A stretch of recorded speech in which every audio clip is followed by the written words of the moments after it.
Hello and welcome to the Lively Faith Podcast. I'm your host, the Reverend Nathan Stomberg, and I'm joined today by my co-host, the Reverend Mark Galloway. Today we are going to be talking about masculinity. And as we were just talking about before we started recording, two of the least qualified people to perhaps be talking about it, but I've never let qualification get in the way of talking about a topic or knowing all that much about it, but here we are. So we're going to jump right in.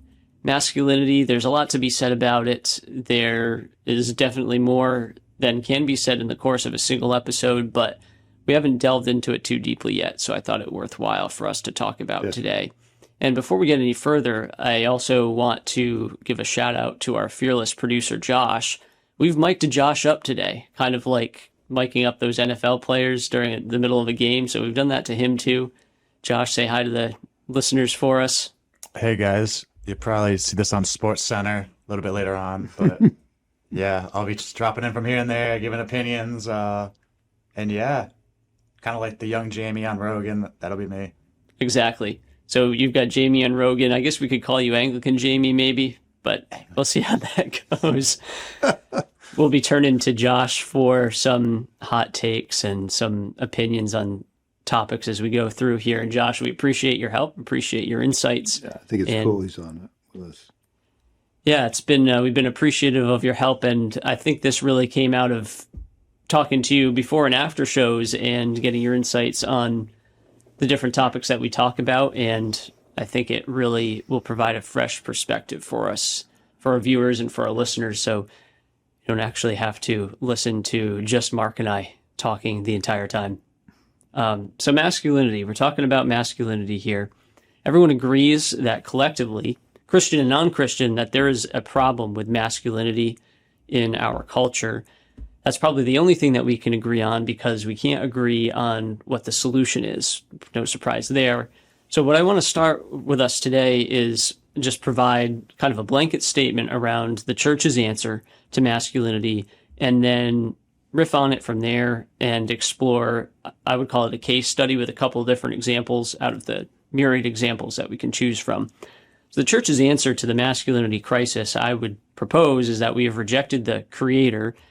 Therefore, we have rejected the only means by which we can rightly understand who we are as human beings. And from that, we've rejected the only way we can understand masculinity and also femininity. And I always think of the quote from Vatican II where it says, when God is forgotten, the creature itself becomes unintelligible. Yes. And that's exactly what we're dealing with here. Yes. The first thing that comes to my mind when we talk about there's a crisis in masculinity. There's two opinions about the crisis, right? So Orthodox Christianity, which we're going to be arguing today, is that the crisis is that it's that true masculinity, anthropologically, revelatory, doctrinally, has been emasculated. But the progressive side of the culture believes that the culture is still too masculine. Right. So it's these two voices, one's much louder than the other, pulling right at the populace, right? So just for clarification, that when we're talking about the crisis, we're talking about a specific understanding of the crisis. And meanwhile, the majority of the culture is saying, well, no, we're still way too masculine and we need to have this androgynous feminist quality to the culture. So when we say that we're defending Judeo-Christian understanding of masculinity, it's really a pretty radical thing, which is unbelievable that it's become radical, but it is. Yeah, that's where we've ended up. So I don't know that there's too much more to add to what you've said, but when I think about the response to the crisis that you were just talking about. So you're talking about how you've got biblical masculinity, you've got a camp that says, well, we need to reclaim masculinity, and you have another camp which is the liberal left side of the culture saying, okay, well, actually, we're still too masculine. Right. And what I kind of observe is what you end up on both sides of the spectrum are two different caricatures of what masculinity and what manhood should look like. And right. And then and the left side of it includes liberal Christian voice, right. The liberal Christian voice. But I mean, I would really say that the crisis isn't about whether there should be masculine traits. The culture really wants no masculine traits. It really wants androgyny. That's really what it wants. And then that regardless of your birth gender, you just pick exactly something that you identify to. That's how lost and ridiculous, illogical the conversations. You basically become human widgets. Yes. And sex, gender really have no physical importance to them. Or any divine importance. Divine importance, exactly. So to start and jump into that case study that I was talking about, you've got really anti-masculinity on one end, anti-true understanding of natural law and sexuality, and on the other hand, you've got hyper-masculinity, which isn't so much of a cultural movement as it is, I would say, a misguided attempt to react to what the culture is doing with masculinity here. So on the hyper-masculinity side, I think for especially anyone millennial and younger, the name Andrew Tate will be familiar. And I'm sure, Josh, you've seen some stuff from him. So, Mark, we're going to catch you up on Andrew Tate here. He's hugely popular with Gen Z and younger. And what he does, I don't know what his brand is called. Do you know what his company is called, Josh? Oh, off the top of my head, I have no idea.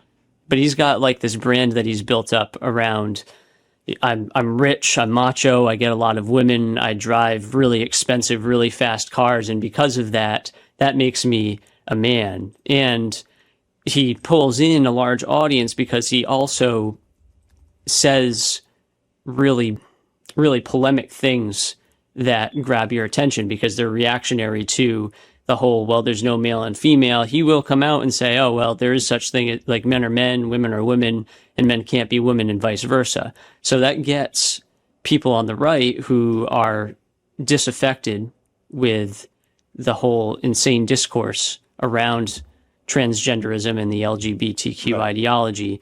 But from there, it goes off the rails because, quite honestly, Andrew Tate is a misogynist. But I think the best way to describe him is he correctly or semi-correctly diagnoses what the problem is, but he prescribes a totally wrong solution to it.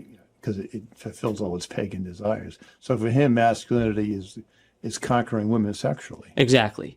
And so he recently converted, he says he converted to Islam. He recently claimed that Islam is the last true religion on the planet. Of course, the way he acts, he isn't even a particularly good adherent to the tenets of Islam, but I think the aspects of dominance and submission and how males are elevated in that system of religion obviously is very attracted to him.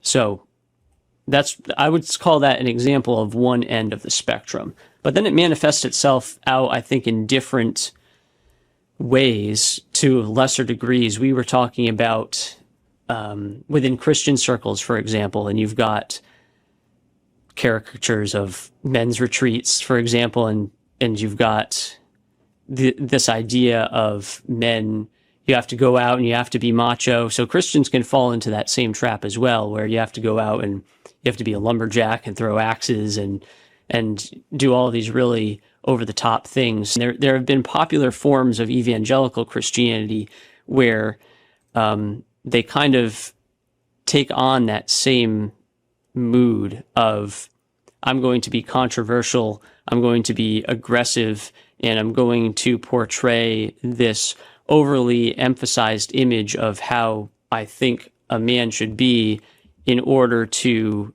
be countercultural and to fight against the rightly diagnosed problem of this lack of masculinity. Evangelicals in the evangelical church, which we'll leave it at that, the evangelical church, and compared to Catholicism, has different problems around masculinity and different struggles. Though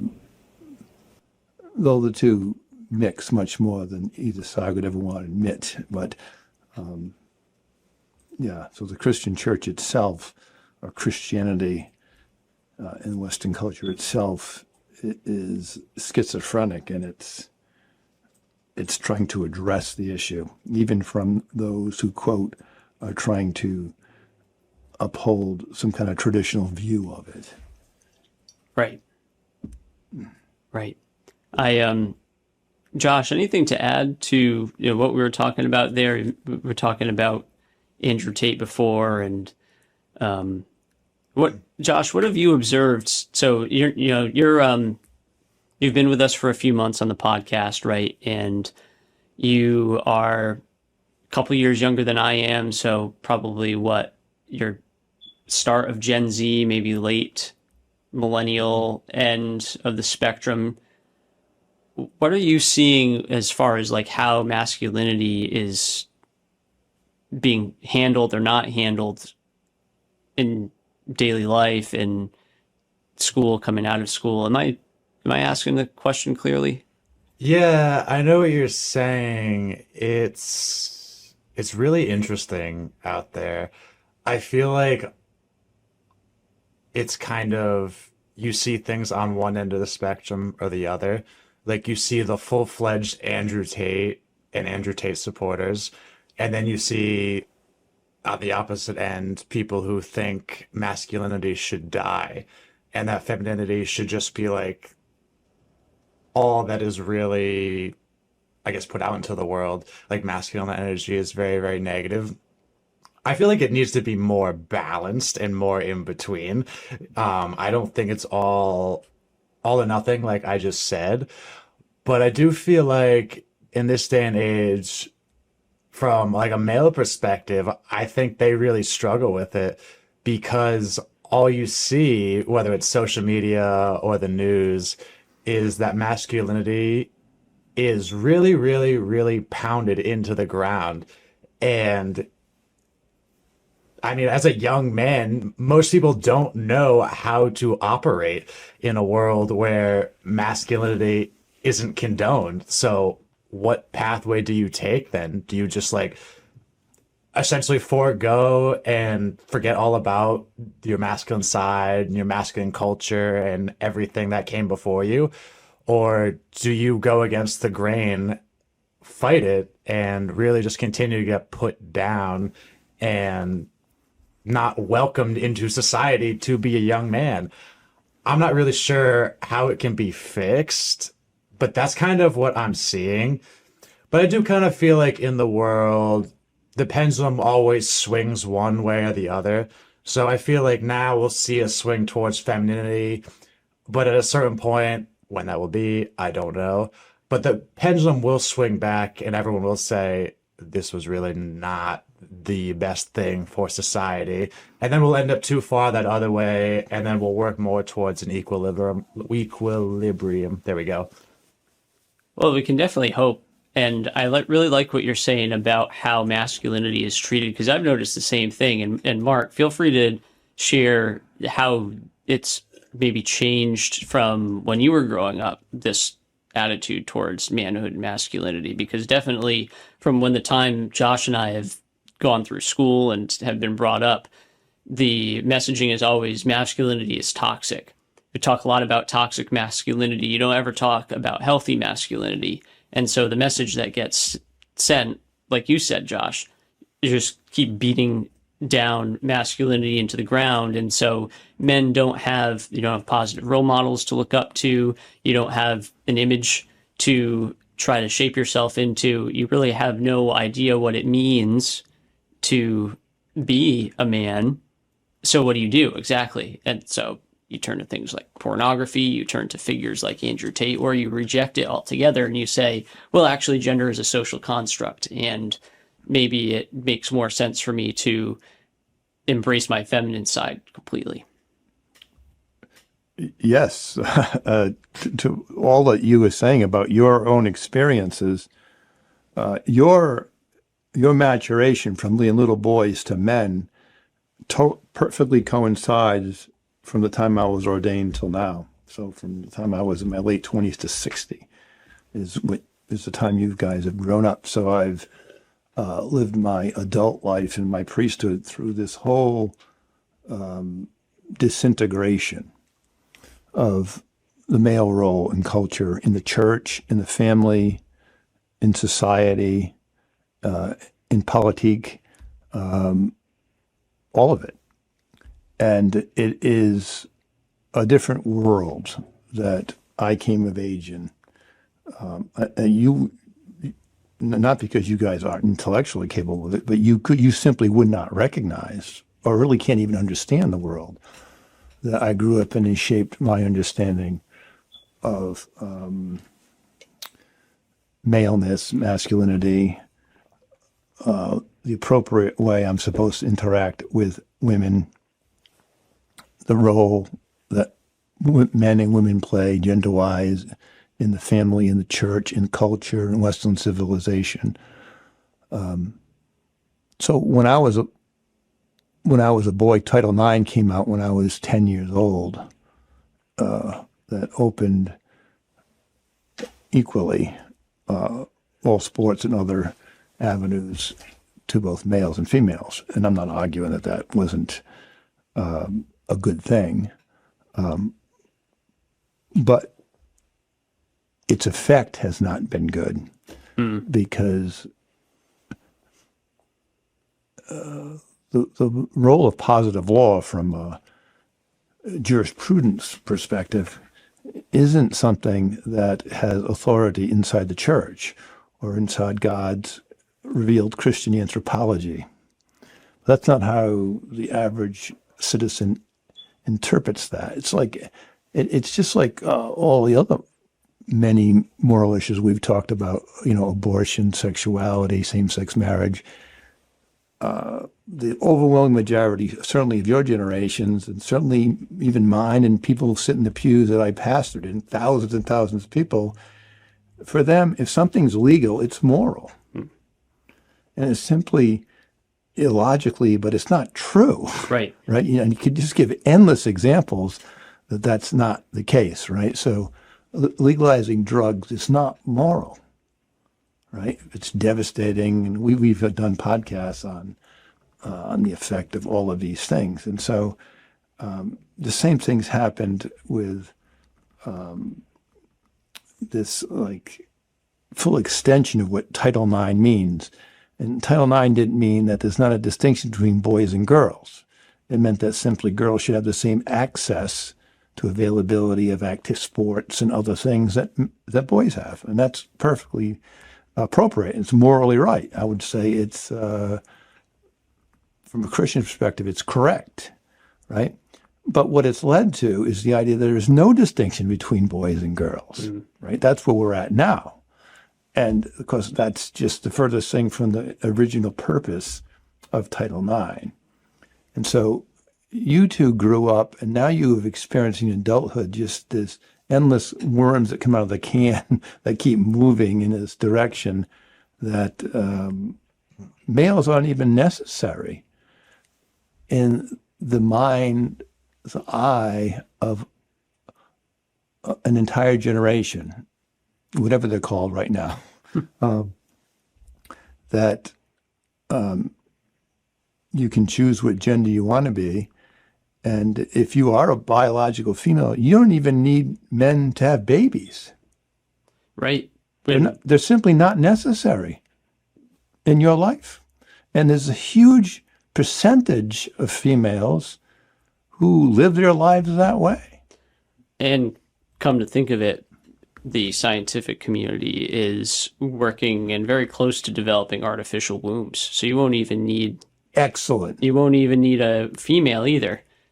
It's just a wonderful direction that we're moving in. Yeah, and it goes to so many things we've talked about through the months and versions of this podcast, is that people really believe, right? Outside of extraordinary circumstances, the death of a father when they're young, or a divorce because of a situation where a female should have got out of a marriage. But it is simply sociologically absolutely proven that it's unhealthy for children to grow up without a father.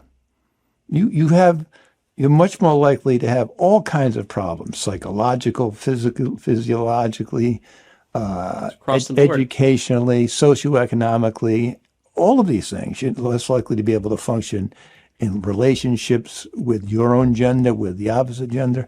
And yet we continue to go and push in this other direction as if this stuff is normative, helpful, and healthy and natural, right? And facts just simply don't matter about. And that's what makes this conversation so difficult from an Orthodox Christian perspective. And, much like Josh has said, I was really taken by what Josh said, how hard it is in your generation to try to figure out how you're going to navigate this argument. It's really this civil war about masculinity, because either way, you're going to be canceled by a huge percentage of the population, no matter what decision you make. And so, so for me, I picked my poison, I've held my ground, and so that means I'm canceled by the vast majority of this culture. I have tremendous empathy for what you two have to go through in this modern culture, because whatever you say is going to be wrong. And the more you move towards a Judeo-Christian justification of masculinity, the more you're going to have contempt from people. Mm. It's reality. It's true. Hearing you explain the problem with fatherlessness, I heard this issue being described as it's a self-perpetuating cycle where you now run into generations of people, boys in particular, where you have an absentee father, you have a son who grows up without a father, experiences all of the negative effects of not having a father in the home, who then falls into all the same traps that then result in him fathering children, being absent of those children in the home, and then the cycle continues. And then you add into that cultural messaging, you add into that the pitfalls and the evils of pornography, which hardwire and rewire the male brain to then again further lean into deviant sexual lifestyles and mistreatment of women. And even more so when you lose your sense of masculinity towards homosexuality. Yes. Towards, or variations thereof, because of this lack of any confidence or even knowledge of what genuine masculinity is. Absolutely. And it just, and it perpetuates itself at this meteoric pace daily. It's so, I think of the emasculation of men, and it started to really take root in the late 80s into the 90s. And if you did a study how men were projected, white males were projected, this would be predominantly before the massive rise of cable television, when network television still dominated. Just case after case, you look at in drama, but also especially in comedy, that white men were just projected as really dumb people. Yeah. Incompetent, dumb people. And women were incredibly bright, and they were really the leaders of the family. And these guys, other than being sperm donors, they had no role to have played in the whole genesis of their own family, right? And they're incompetent fathers and all of this stuff, right? And so now you're 2 or 3 generations into that. And you get it in the movies, you get it all through cable, you get it through all the stuff on cable. What's the famous cartoon. Those weird guys, they walk around strangely. I'll just start listing off cartoons. You're thinking of Family Guy. You're thinking of South Park. South Park, right? That right. I visit a person. I've been visiting him for 25 years. Shut-in Vietnam vet. He watches South Park all the time. It's on almost every time I go there. Uh-huh. And it's really sunk into me how devastating a cartoon like that is to any understanding of masculinity of the family, and how, we chuckle at it, but it's horrific. Every ounce of its messaging is horrific towards the family, towards what's good for children. It portrays children as if they're intellectual adults. Yeah, that's kind of the whole premise of the show. Right. I think it's similar to the trap that we fall into where, you're assuming just because something is legal that it also makes it good or right. That just because something is funny, it doesn't mean you should allow it to shape you morally. Yeah. South Park's not about confronting wokeism and reforming culture. It's about getting ratings and making money. That's all it's about. Surprise, just like anything else. And anybody who thinks otherwise, quote, conservatives who support it for that reason, that's naive and silliness. And just the way the minor characters in the program portray their parents, the way they speak, their nomenclature, the disrespect for anything, it's just deplorable. Right? There's nothing positive about it that adds to the decay of Western culture. Nothing. So, and we have to, I'm there, and there are things that make you want to chuckle, right? But I was just there last week, and I was thinking, what garbage? It's like fecal matter that comes across the television, right? And that's just what South Park, one little tiny, just a little piece of the puzzle, right. And so much of it can be attributed to television with the moral decay of our culture, and talking about the unraveling of masculinity, where you have generations and generations and generations of stories being told with weak male leads. Right. And it's celebrated. It's being celebrated. It gets celebrated. Portrayed as a good thing. Yeah, and it's ratcheted up with each ensuing season, how much it's celebrated this alternative. It's not even alternative anymore. It's normative. It's not an alternative lifestyle. Well, exactly. It's a normative lifestyle. And the point that I'm getting at with it is we shape our identity and we shape our character in large part through the stories that we tell ourselves. And so when the story that we tell ourselves is bumbling male idiot gets into comic, disastrous situations over and over again and has to be rescued by competent, hyper-masculine female time and again, well, we're going to end up projecting that into reality. Just think about movies. Josh, I'm sure you've noticed this too, right? When is the last time you've seen a movie or a TV show with a strong, competent male lead who is able to, save the day, solve problems for himself? Can you think of anything? Off the top of my head, I really can't think of anything. I feel like it's not super common in this day and age. It's like Braveheart is probably the last one, Gladiator, something like that. Not to say that they're all like perfect emblems of morality, but just something with a man doing manly things, fulfilling his role as even just a protector, never mind coming up in terms of moral virtue or providing. You'd really struggle to think about it. Marvel is another great example. You're not seeing any new characters come out with strong male superhero leads. They're always women. They're always females. They're always even when you stepping in and when you have a franchise that had incredible success. The original Buzz Lightyear came out the year my son Donald, your guy's good buddy, was born. 1995. And, right, Buzz Lightyear was this very masculine figure, right? But what did they do to Buzz Lightyear last year when they reissued the latest version? I don't know. I didn't watch it. They turned him pro-gay. Oh yeah, right. They had Right. they had featured lesbian kiss. Right. Right. So in the movie.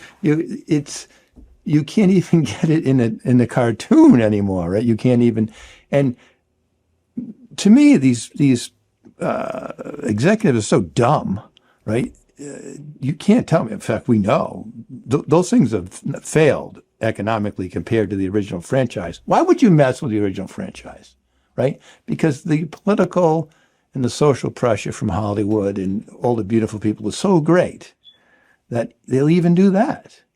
Yeah, right? they're held captive by They're not ideology. willing to allow even a positive role model of a cartoon figure to be allowed to be on the big screen, right? So, because the answer isn't in Hollywood, it's what we're slowly seeing, right? And there's some, I don't know how brave they are. At least they're leaving Hollywood. They're going to Texas, other places, Georgia, where Hollywood won't dominate 20 years from now like it does today. There will be alternative, and there's the Christian enterprise of getting into entertainment. So there will be alternatives. And eventually it'll affect cable and television and all the things that exist today. Network television will go away. There will be alternatives, but we'll always be fighting uphill. Always, always, always. But you never can overemphasize the breakdown of the nuclear family. And it's devastation, absolute devastation on America, Western civilization. It's destroyed Europe, right? We've talked about it our previous podcast. The birth rate in America is under 2 for the first time ever. And I talked to several people in the last several months about it. And I was with family members talking about this out to dinner a month ago. And they're like, well, and they made all these reasons, all these excuses why their kids are never going to have kids. And as if there's no cause and effect to it. Right.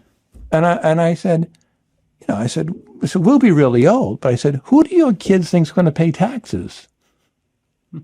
Right? I said, if you don't have at least 2 kids, you're going to replace yourself. So you're just losing population. Meanwhile, your debt's going up, or you need all these more services, right? Part of this demasculization of culture has also become this interjection, the inability to think logically in our culture, that things are real, stuff is real, anthropology is real. You've heard me say it many times and to many audiences, like, if we just went back 100 years, let's go back to the post-Civil War period, between Civil War and the turn of the 20th century. These conversations would be so ridiculous. Yeah. Because you had to have men. You had to have men to do work. You had to have men that had the physical ability to do certain things. You needed men to protect women in a culture that didn't have, women were still property. There were still rights. They would be abused endlessly by all kinds of different social groups if there weren't true Judeo-Christian husbands defending their daughters. And technology masks the reality of gender. Absolutely. I was just going to say that. And so as we continue to just catapult into the digital world, and gender becomes, it's like it's not real. It's not real to people. No, it's not. Right. And there's no consequences to not having gender, as if humans are just going to be made in significant numbers in test tubes, right? As you know, even in China right now, they're in free fall. They need more people, right? Because they have forced everybody to have abortions for 40 years. Now they realize growing industrial countries need millions of more people. No, they're losing millions of people. Ultimately, China, they're our threat, but ultimately China will not succeed. it'll collapse. That's too far gone. It's too far, as right? Demographic collapse. Demographic, and the fact that communism doesn't work, and but we're right on its tail, right? America, we can't go 50 years without replacing ourselves. But what's ever going to reverse that? How can you reverse that if you don't believe that the nuclear family and fathers are important, and that 2 or 3 generations of women are going to grow up thinking, I don't need a man. Yeah. And it's what it is. And the few voices in the wilderness speaking, we just get marginalized. And you and I have talked about it, and I've been marginalized myself just more in the last 2 years in my own life. Simply, and these are the people I have pastored to, spoke to, I think effectively helped in their Christian journey in the last 30 years. But many of them, perhaps most of them, have got to the point they don't have the courage to stand up for the message either anymore. And so they'd rather push you away and listen to other voices and come up with all kinds of excuses of why it's kosher for Christians to behave this way, or to accept or to compromise with these positions of the culture. And it's the reality where we're at. You mentioned us being pushed to the margins. I want to highlight, as part of the cases that we brought up at the start of the episode, what it is that is being brought to center stage with our cultural experience, cultural celebration. Let's talk about Harry Styles. I imagine you've heard about him, Mark. Josh, you know about Harry Styles. I've heard of him. Yeah, I know some of the accusations and, I guess, controversial opinions behind him. Is he originally, I think, got his big break as part of the band One Direction, but again, continues to be a very popular and famous musical artist, but is also equally celebrated for his sexual transgressivism, which I think is obviously nothing new with celebrities and especially musicians. They've always been people who are sexually deviant and seeking to transgress culture. But as we were just saying, it's not really transgressive anymore when it's celebrated and held center stage.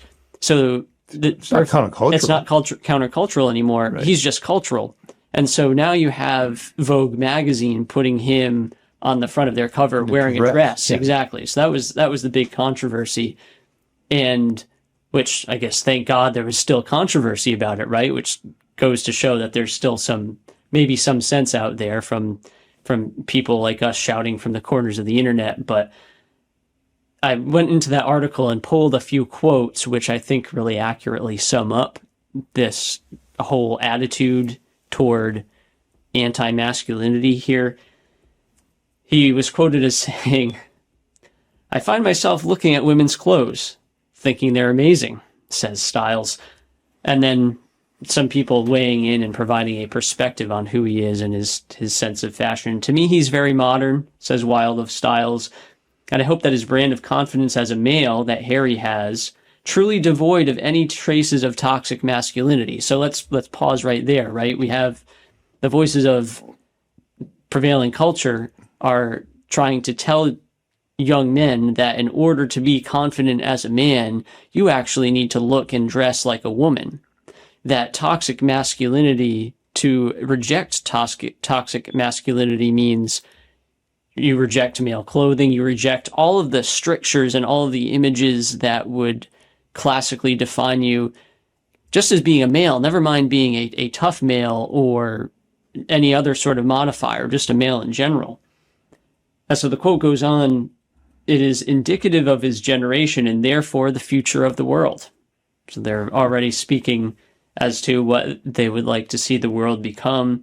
I think he is in many ways championing that, spearheading that. It's pretty powerful and kind of extraordinary to see someone in his position redefining what it can mean to be a man with confidence. He's really in touch with his feminine side because it's something natural, she notes. And he's a big inspiration to a younger generation about how you can be totally in a free playground where you feel comfortable. And I think he's a revolutionary. What does it even mean? Josh, you can help me here. What does it even mean when somebody your age, late 20s, hears that a male is in touch with their feminine side? What does that mean?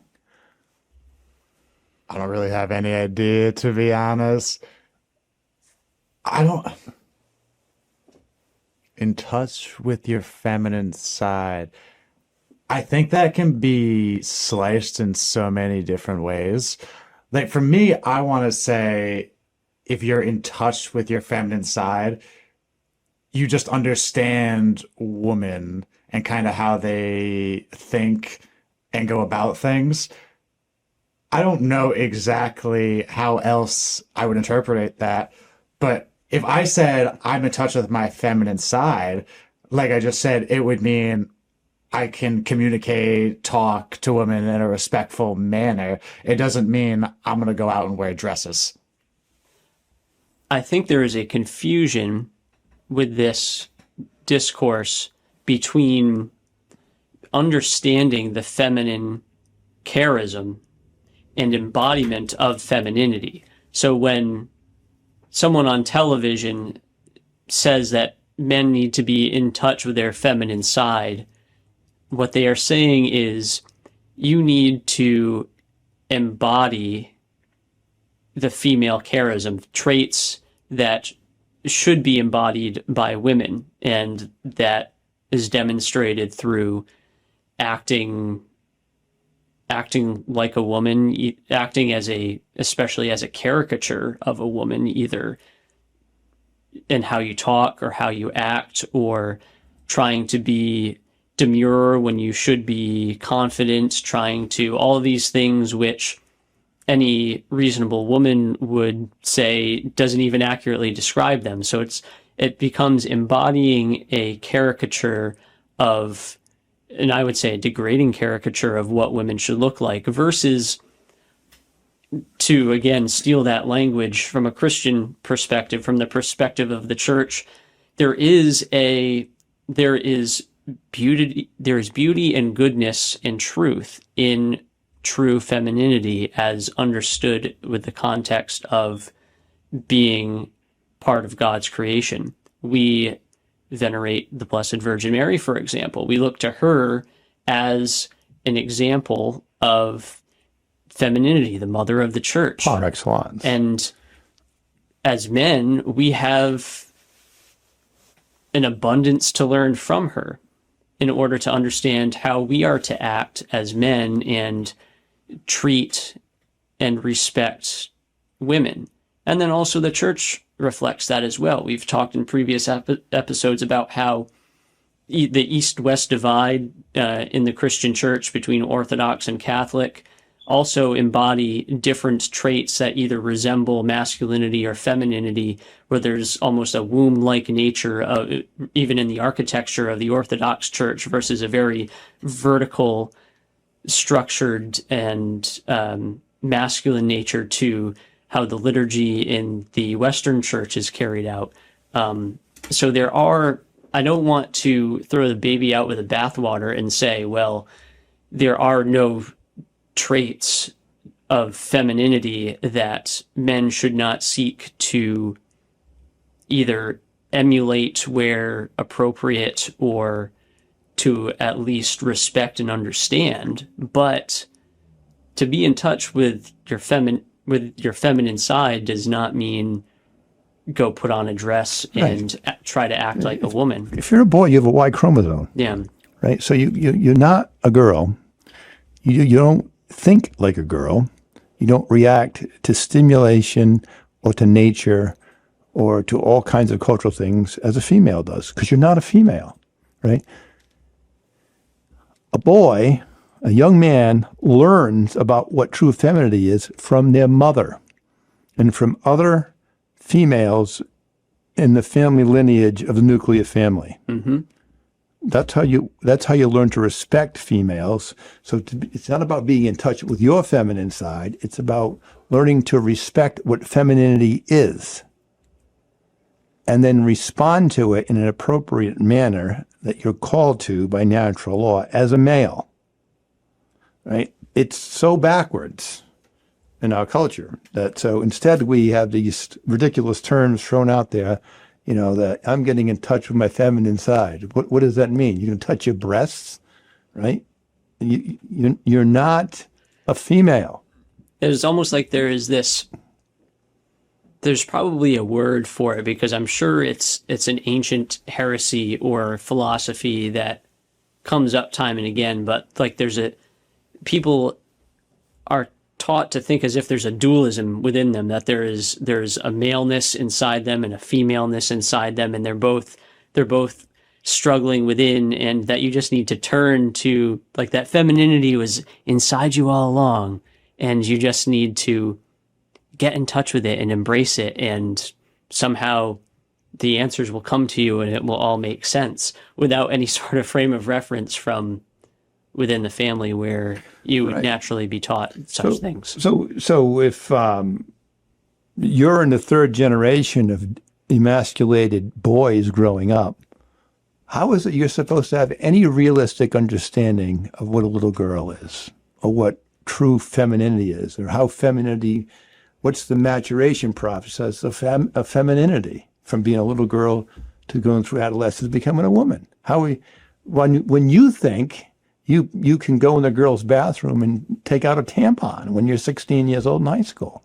I mean, it's so ludicrous. It's so insulting to what a true female is. And yet we have the feminist movement and the whole the whole stupid initial thing, pushing this agenda as if it's normative, helpful, and healthy, right? And anybody who dares to say, this is whacked, it's insanity. Yeah. It's idiocy, as the movie Idiocracy. Idiocracy, right. It's just, public schools will not and cannot survive for another generation this assault on gender role. It can't do it. You can't possibly put education into the context of all this social manipulation and manufacturing that's going on in the public system. They're going to collapse. They're going to absolutely. I don't know why anybody even sends their kid to public school. I don't know why a believer would. Just period anymore. Because all they're doing is going to get brainwashed children. Because everything else, unless you are steeping them in reality, Christian anthropology in the nuclear family, the best you can, they're already, if you're exposing them to social media and general entertainment, they're already going to get a skewed view of what reality is of being a male. Then you send them off to kindergarten, they're gone. You've lost them. That's the reality of the world we live in. It's like speaking to the wall right now, and I don't feel like I even have to prove anything. I won't have to. I'll be dead, but it all will come true. All of it. Every single bit of it's going to come true, right? It's just like the inevitable collapse of the Roman Empire. They destroyed the nuclear family. They destroyed any value system, and the empire collapsed, right? That's what we're seeing sociologically going on in the great American empire. It's rotted from within because it has no core value of what it even means to be a human being. Therefore, it has nothing it can pass on to ensuing generations of anything that's going to resemble what a true value is, what actually contributes to the furtherance and the saving of a culture.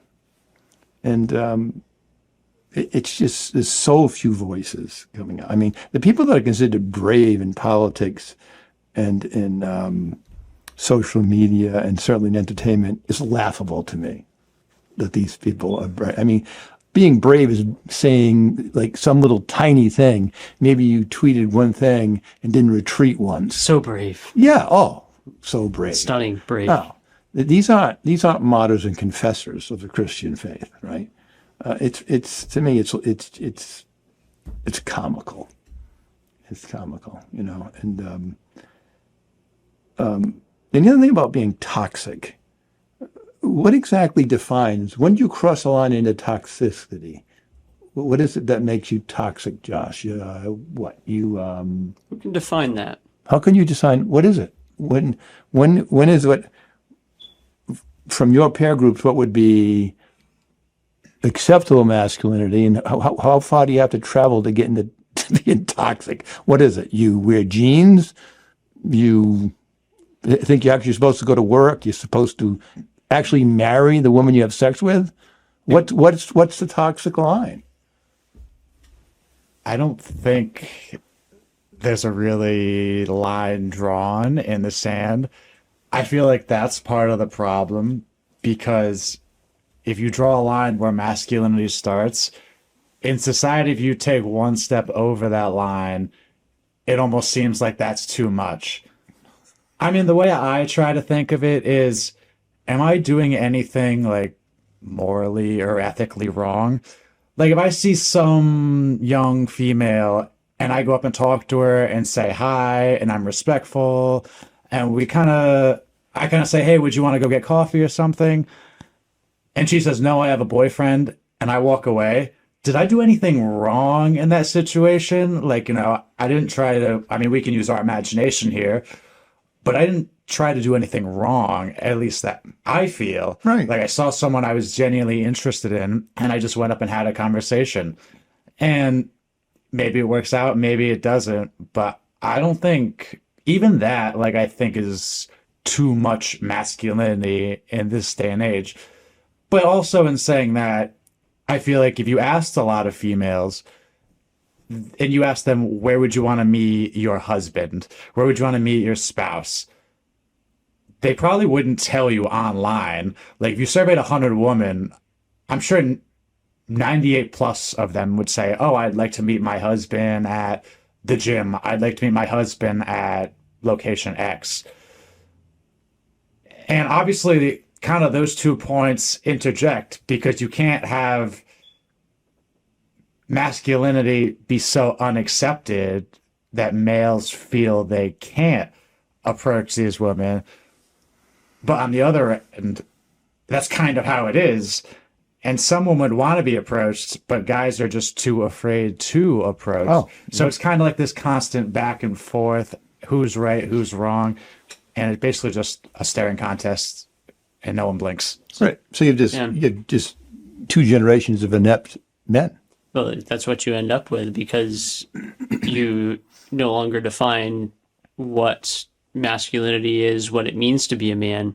And I think in a lot of cases, too, not clearly defining what you mean is part of the game at this point, because when you're talking about cultural leftism, cultural Marxism, words are just tools to power. And so you're not going to define what toxic masculinity is, although in the vast majority of circumstances, anything that approaches traditional Christian moral virtue is toxic masculinity.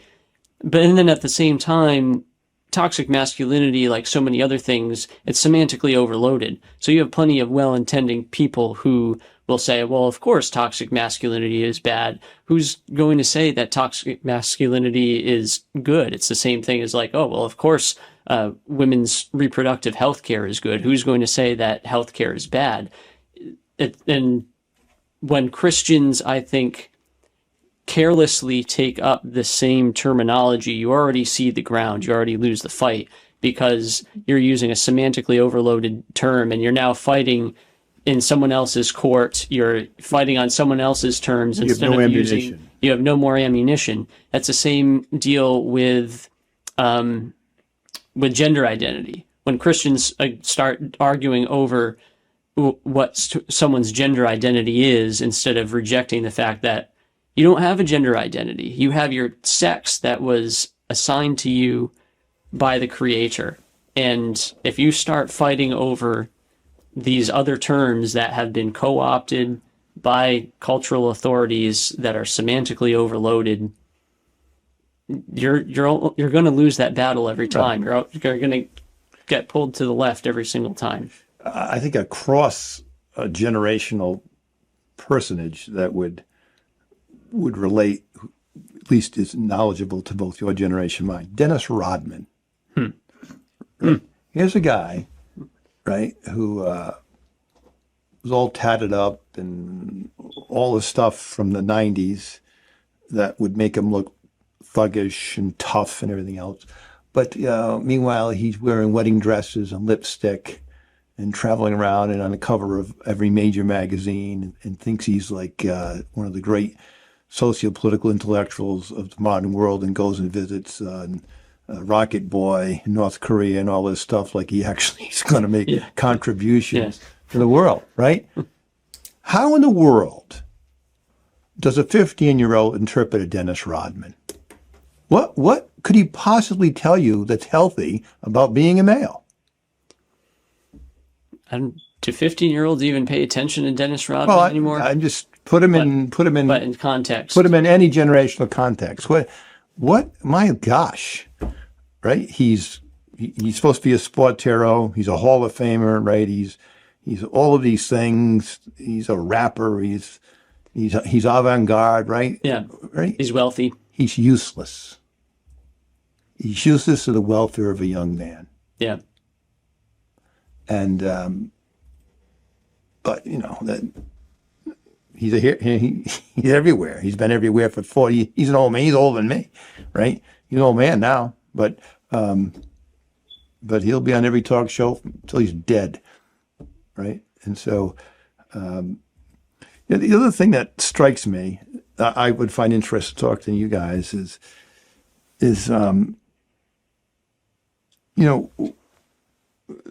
education from, I started kindergarten in 1969, and most all elementary school teachers were females.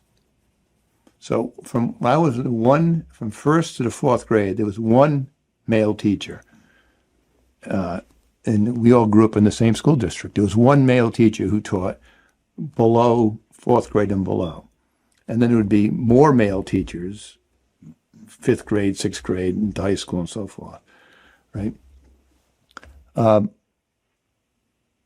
But male teachers were incredibly important influences in this country, in my experience, to your maturation from a boy to a man, right? The way they taught you, the way they coached you, the way they handled themselves, they lived in the community, how they fathered their own children, how they treated their own wives, and we all lived in the same milieu, in the same town, and so forth. How masculine do you think the average male teacher is right now in public school?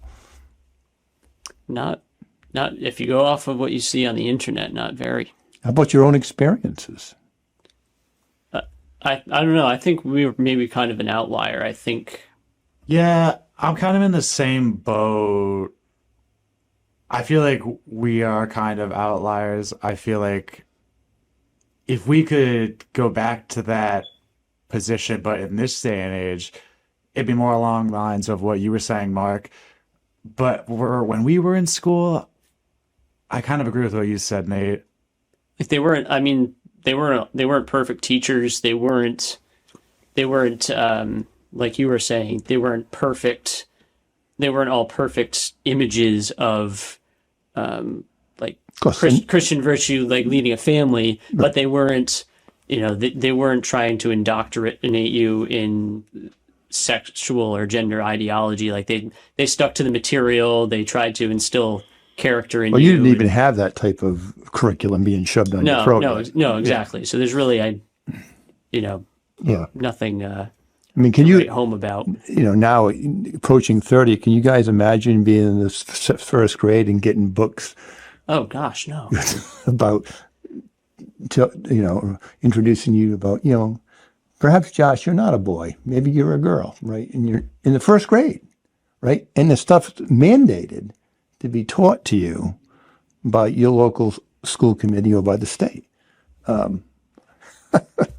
And then to think you're going to have these normal kids, quote, normal men, males, progress in the maturation process through the public sphere. You have to be insane to think that that's going to happen. You have to be insane. For my day, it was male teachers and male clergy were the men I wanted to emulate in my life.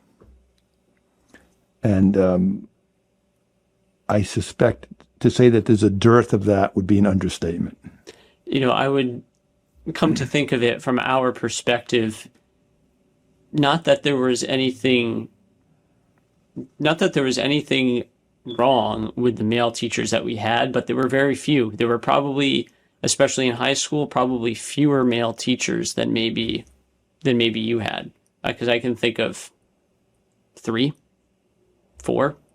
I don't know how many you had as far as a proportion of when you were in high school, but they were more than that. They were half at least in high school. Yeah, and it was classically you could figure out what subjects they would be teaching. Mm-hmm. Right? There was still the overwhelming history teachers were male, mm-hmm. math teachers were male, science teachers lean male, but there was more females with science, and then women did business and English, and of course we still had home ec and all the different things that were specifically female in their sphere. So it's a different world, right? So your expectation of the male was different. I have no doubt that my grandson's 14.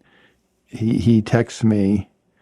He's wrestling varsity as a freshman, 145 pounds, Cranston East. But he texts me Thursday, and he says, "Pa," and again, I mean, it's a blanket statement, and he's 14 years old, and I understand that. But he says,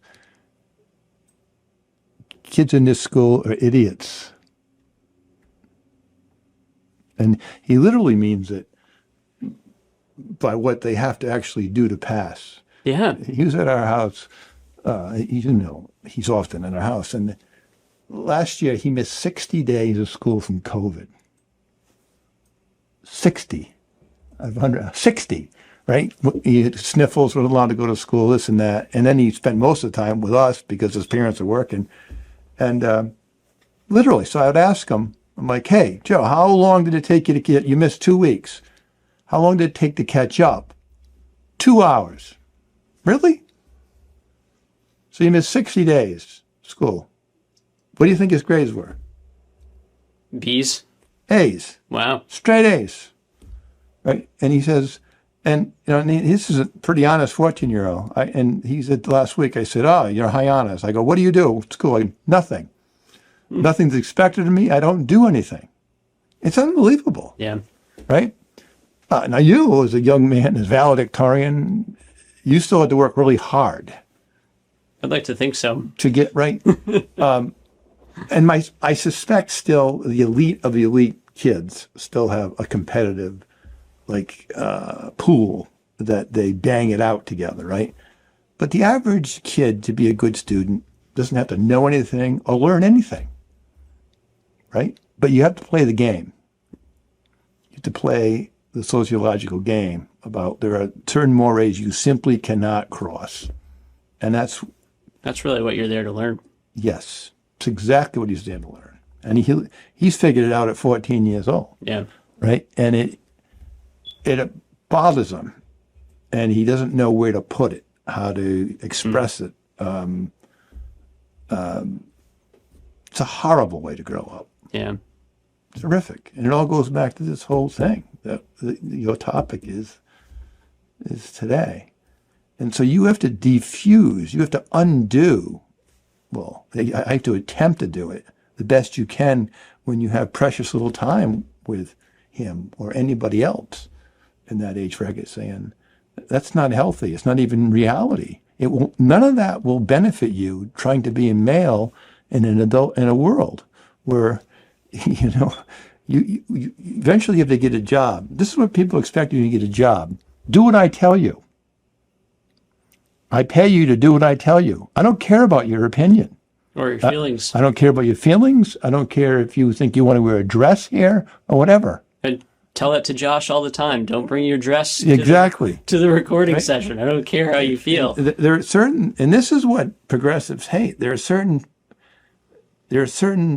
things, Murphy's Law, that never stops being true. Those with the gold make the rules, right? And ultimately, Western civilization, capitalism is about making money, right? And they don't want to hear all your crap when you come work for me, right? Can you do the job? Oh, I don't have to come to work every day. I got to get my nails done. It's not. There's a spate of people online, TikTok and YouTube, especially Gen Z and younger, now graduating into the workforce and complaining about how difficult a 9 to 5 schedule is. 9 to 5 job is so hard because you wake up and you're at work all day, and then you go home and there's no time to hang out with your friends because you have to make a dinner and you have to make your lunch for the next day, and then you shower, and then you have to go to sleep. And how does anybody survive? There's no time to travel. How did any previous generation ever survive? Exactly. How has anyone ever managed to do that? I don't know. Well, you think, my mother's age, but my age, trying to have like a legitimate conversation with a 25-year-old telling me that and taking them seriously. I'm talking to an adult peer. Like, seriously? like you have some right not to have, I have some right to. Well, that's the problem. They're not adult peers. They're still not. Children. They are. That's correct. It's that's absolutely true. We keep delaying adulthood. So now it's really, what do you think, Josh? 30 probably people consider themselves as being adults. You've been in the workforce for a few years. I think there's definitely that milestone there where you're turning 30, you start feeling like, oh, well, maybe now I should get married, start thinking about trying to buy a house. That's not even really possible anymore. I mean, how would you define adulthood? I'm trying to think of a milestone, a moment in time where people start thinking of themselves more as adults versus just an extension of who they were in college and living that same lifestyle. So for some people, it would be, you would graduate high school, you would graduate college, and then you would be looking to get married and start a home, start a family. And instead, what you do is you go to college, then maybe you go to post-grad, and then you go into the workforce, but you remain single for another half decade to a decade. Because you're indebted up to the eyeballs. Because you're in debt up to your eyeballs, and marriage and the family doesn't have the same value as it once did. So you're really you're living on your own, you're paying for yourself, and you're doing all the same things that you did in college, only now you're working, so you have disposable income, and you're able to maintain a very similar lifestyle. And here's what the system, this is where this whole thing collapses sociologically, right? So, like your generation's the last generation, like not that you two are outliers to the nth degree, but you're the last generation that can be 34-year-old live in your mother's basement. Because the 34-year-old not going to have children living in his basement. They're not going to have children, and they're not going to have basements. Right. It's going to collapse. It's going to end. So it's going to be like this emotionally homeless generation that's going to start existing in the next 10, probably not even that long, right? They're going to be so dysfunctional. They're going to hey, I don't have any place to live. Grandma's dead. Yeah. What are they going to do? What are they going to do? They've been told this whole fantasy about what reality is and what it means to be an adult and to be functioning part of society, contributing part of society, and they think everything's free, right? If they lived through the hoax of the whole pandemic, where the government just printed trillions of dollars and gave it away, they think that's normative. They think that's how the world works. You just like do nothing, and people pay you to do nothing, right? How do you break that cycle? How do you re-engineer a DNA that's been taught to think like that? Tragically, through hardship or calamity. That's exactly what's The going house to of happen. cards comes down. You have to live through a generation of austerity, and then people's DNA gets re-hardwired. I guess there's cold comfort in knowing that reality always wins out in the end. Eventually, reality is undefeated. Right, and it's so many things about this maleness that I mean the rate of men, right? So I was ordained at 29 years old, and the percentage of men, who get women pregnant, never marry them, never financially take care of any of their children, it's just been expedited with every ensuing year, decade, right? So whatever percentage of the population was, when I first started ministry, about 50% of kids were still going to grow up in a nuclear family. Right? That is, a biological mother, a biological father were present in the household. Right now, it's 1 in 5. It's unbelievable, right? So when you think about all the other realities we know that take place when you grow up in that circumstances, that means 80% of kids grow up in that circumstance. So they're behind the 8 ball about everything already. And then we wonder, why is culture collapsing? Why is the whole system messed up? Why doesn't it not work educationally, higher education, economically, everything? Why? It's not a mystery. Right. And it goes all the way back to the breakdown of the nuclear family and the lack of fatherhood in the culture, a lack of men leading families sacrificially, whatever it takes. A husband protects his wife, whatever it takes, defends his children, protects his daughters from, you guys are well aware of the things that happen to young females in this culture, right? And without a dad, who was going to do that? The state sure isn't. No.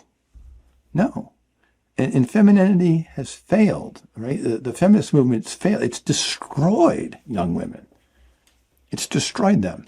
Yeah, for anyone. And now we're letting guys participate in female sports. We can destroy that aspect of their lives in our culture. We definitely don't have time to get into everything to do with feminism, but if anyone is interested in hearing a really good discourse on that, I highly recommend a recent episode of Pints with Aquinas where he did an interview with Dr. Carrie Gress, who is that was really preeminent scholar on the history of feminism. She was brilliant. And an absolutely brilliant conversation. I don't want to go down the rabbit hole, but definitely look up that episode, Dr. Carrie Gress with Pints with Aquinas, a really, really enlightening interview. Well, I think we could spend hours and hours more talking about this, and I think we certainly will revisit it at different points in the future episodes. As far as concluding thoughts for us, I would like to leave us with this, that when it comes to reclaiming masculinity, it's going to happen a little bit at a time, generation to generation, but for those of us here listening, speaking specifically to the men, the most masculine thing that you can do in this life is imitating the sacrificial life of the Lord Jesus Christ. He is the God-man. He is the image of the perfect man. And that avoids falling into the trap of trying to fit some sort of cultural mold as to what you think a man is supposed to look like. Yeah. And it fulfills all of the things that you're looking for. Following Christ is adventurous, it's dangerous, it's hard, it's challenging, and it forms you into his image. Well, that is all true. I would say, certainly in addition to that, the ultimate example of masculinity and fatherhood is Saint Joseph. Yes. Par excellence, period, in human history. Right? It's who Being masculine is not about how big you are, how big your muscles are, how deep your voice is. It's about the content of your character. It's about the influence you have through your sacrificial love on those whom God gives you to be custodians of, to be stewards of. And of course, Joseph's the ultimate example. Joseph drew no attention to himself. He just did what God asked him to do, right? It's just the opposite of what our culture tells you in the pluralistic sense of what you need. You need attention. You need to be always getting adulation for doing what you're expected to do, right? And Joseph's the ultimate example. Again, you could be 6'4" with a body shaped like a V, or you could be a slim distance runner who weighs 120 pounds. One over the other doesn't make the one more masculine than the other. It's about who they are, how they behave, how they treat women, and understand their role as men. Called to self-sacrificial defense of the good, the true, and the beautiful. Right.